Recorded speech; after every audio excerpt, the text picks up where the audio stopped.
Ang kaya ako ba kaya na ng pampatamis sa siniko? Ay, Richard, hindi ko kaya. Hindi ako nagkakape. Kailangan mo kayanin. Paano kapag tinanong ka ni Sheila, anong kape yung binibenta natin? Magbe-bake lang daw siya ng cake. Pero hindi ko kaya magtikim. Kailangan mo siyang tikman. So, mas maging ano ka dapat, effective na barista. Ibig sabihin, alam mo yung profile. So, Ay, babae may house. yung ratio natin na gagamitin dito is 1:15. When you say 1:15, for every 1 gram of coffee, meron kang 20 grams. Pero, Ano, 20 for every 1 gram of coffee, there is 15? 20. Yung 15 po is yung level ng water. Okay. Kaya meron tayong 300 or yung nakikita mo sa likod, Miss Julie, 8 ounce of coffee. Okay. Yan. Ibig sabihin, 1 serving po tayo. Okay? Pero magpapasobra po tayo. 20 grams of Kukuha coffee. ko ng coffee dito. Si coffee number 2 yung gagamitin natin. So yung ginagawa ko rin po is, ino-observe natin yung 5 pour, first in, first out. So i-avoid natin yung bukas tayo ng bukas ng beans or bukas tayo ng okay. item. Bakit? Kasi kapag nabuksan mo na yan, kailangan i-consume mo na siya. I-consume na siya. Or kapag dito, 8 hours lang. So Okay. magwi-weigh ako dito ng 20.5 or 20.4, 20.3. Standard ba yan? MG, Yung bakit 20 or need, pwedeng depende sa'yo? Ito po yung magdadrop na yun, ma'am. Kaya tayo may pasobra doon. Ang intention natin is mag-drop pa rin siya ng 20 grams. Okay. Okay? Kasi may susobra at susobra doon, ma'am. Okay. Pero kung grinded beans na yun, ma'am, i-flat mo lang siya ng 20. 20. Okay. Lagay natin 20.4, 20.5, 20.3. Yan. 20.3. Next. Okay. Open yung pinaka grinder natin. So yung setting natin dito from 20, that's coarse, 19, 18, 17, 16. Coarse. Technically, medium fine. Medium. Pag gagamit kayo ng grind size for manual pour over, medium fine or coarse. Walang gagamit ng fine. Kung gusto niyo ng pa-edge side, sige, gamitin nyo. Pero hindi siya. Pero yung standard pwede. po is Medium fine for pour over or coarse. For coffee maker, coarse. Coarse at Walang coffee gagamit ng fine. Pero kung gusto mo ng papaitan, gamitin mo. Bakit pumapait? Bakit? Okay. Bakit siya pumapait? Kasi the longer na nagsistay yung coffee sa water, the longer na nagpe-penetrate at pag-init, pumapait. Yun po yung science nun. Pagkadali mo yung babad ng kape sa water, pumapait siya. Lagay po dito. Yes po, may hot water tayo gagamitin. Then, kunin natin yung dripper. See? Origami. So, off ko Wow, muna ang to. ganda. Tapin muna natin. Saan yun. nakakabili niya origami? Sa Shopee? Meron din, pero mga plastic drawer kasi natin. Ceramic ba to? Ceramic yan lang. Never use ng plastic kasi it affects as well yung beans. Oo, sa Pero kasi. kapag pour over naman pa V-shape po, pwede naman yung plastic kasi yung drip niya, yung quality na plastic type Okay. ha. Wag yung pusho-pusho, sorry sa term. Kasi nasusunog yung plastic, humahalo sa lasa Oo ng nga eh. coffee mo. Then, kuha kayo ng filter. Filter. Cone shape po siya. Then, Okay. nakikita niyo yung ridges na to. Yes. Yan. Tinutupi po siya. Bakit siya tinutupi? Bakit? Kasi po, para hindi siya magkalas. Nagbe-break po kasi ito once na nilalagyan mo ng hot okay. water. Sige. And then, i-open nyo yung top part lang. Okay. Top part huwag yung isisiksik yung kamay for hygiene. Okay. Next, personal hygiene. Very good, Gino. The same time, Sheila, hindi natin ginagawa yung ganito. Kung gusto mo ng add-on, sige ma'am, lagay natin.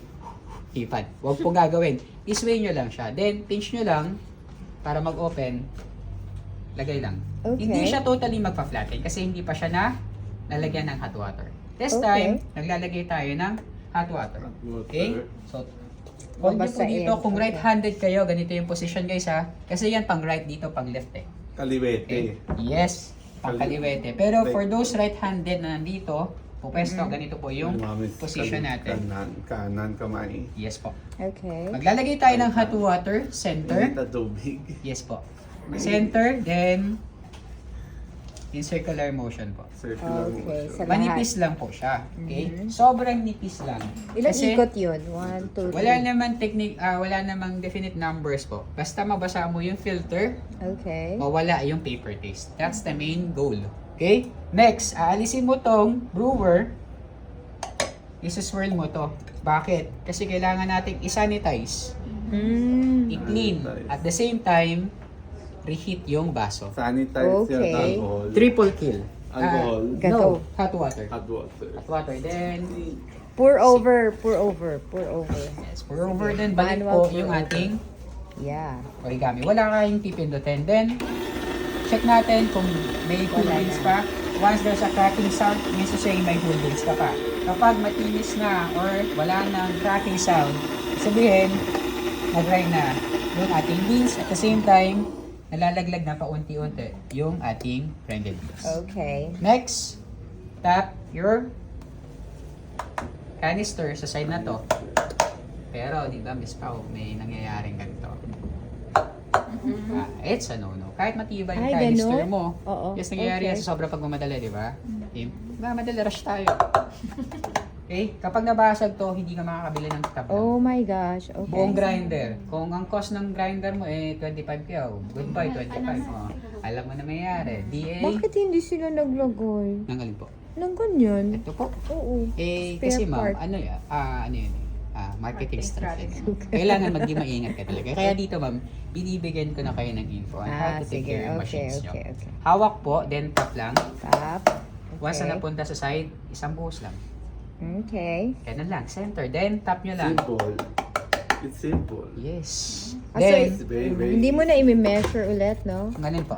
Yung coffee. Hindi na ma'am, siya Okay. na yun. Kasi ito ma'am, yung natira, nakita mo. Oo. Yan, may nalaglag. Then, ibabrush nyo pa rin yung loob ng grinder using this Kaya pala may brush sa mga grinder. Yes po. So, yung brush natin, meron pa tayong pang loob ng grinder, meron din tayo pang countertop.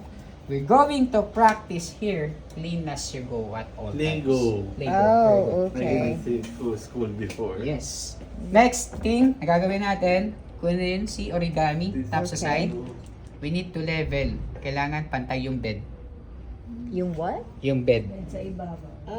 Okay? Okay. There. Start timer. Hawak How ang many minutes?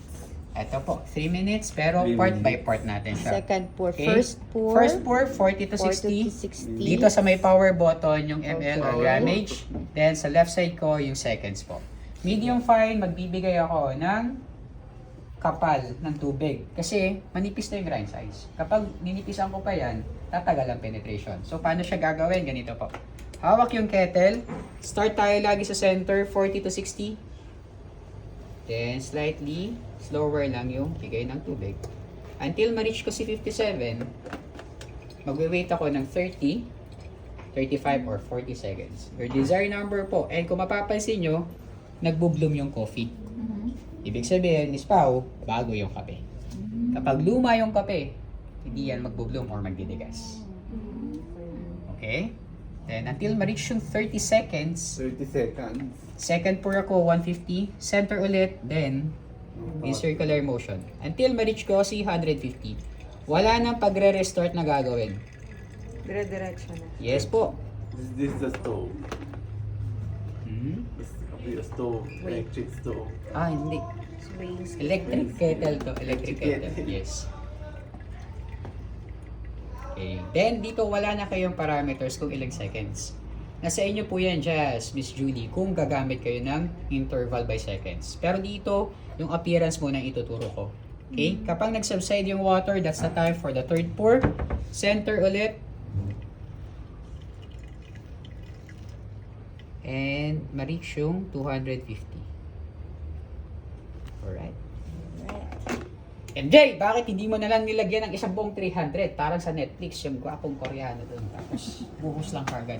Affected, napanood niya yun. Puno ka agad. Ang nangyari, yung output mapait. Again, ang logic dito, ang science dito, the more na matagal yung lampat ng water, the more na matagal mag-penetrate, kaya siya po papait. So that's why, yung effect niya, ang pait. Tapos lasang papel pa. Okay? Next, and for final pour, Final pour. for 300. How many minutes? Alright. Then, we're waiting for 3 minutes. Pero 3 kapag minutes. hindi siya nag-flat ng 3 minutes, 3 nag-go beyond 3 minutes siya, Minutes. may problema sa pagbubuhos na. Okay? So, antayin lang natin yung pag-drip niya. Pabilis pa yung stream ng coffee. Kapag bumagal siya, pero malalaki yung patak, huwag niyong i-off. Don't Yung- turn off. Huwag niyong i-angat. Okay? If it's So, antayin done, lang you natin. can turn off. Yes po. You can turn off the stove. Yan po, si Brewed Coffee. using coffee number 2. Number 2 coffee na. Yes po. Kuha na kayo ng shot glass. Kuha na. Shot. Kuha na. Break coffee naman tayo. Okay. Then kapag ganito na lang yung nakikita mo, Jazz, Miss Julie, Ika, may water pa siya rito, pero Yeah, oo. yan. Nagda-drop pa siya. Yan, nagda-drop. Kapag slowly na lang po yung pag-drip niya. Okay na siya. Sa blender behind me. Okay. It's a blender. Yes, it's a blender. Making smoothie. Human drop. Blender. Oo, pang reels yun eh. Okay?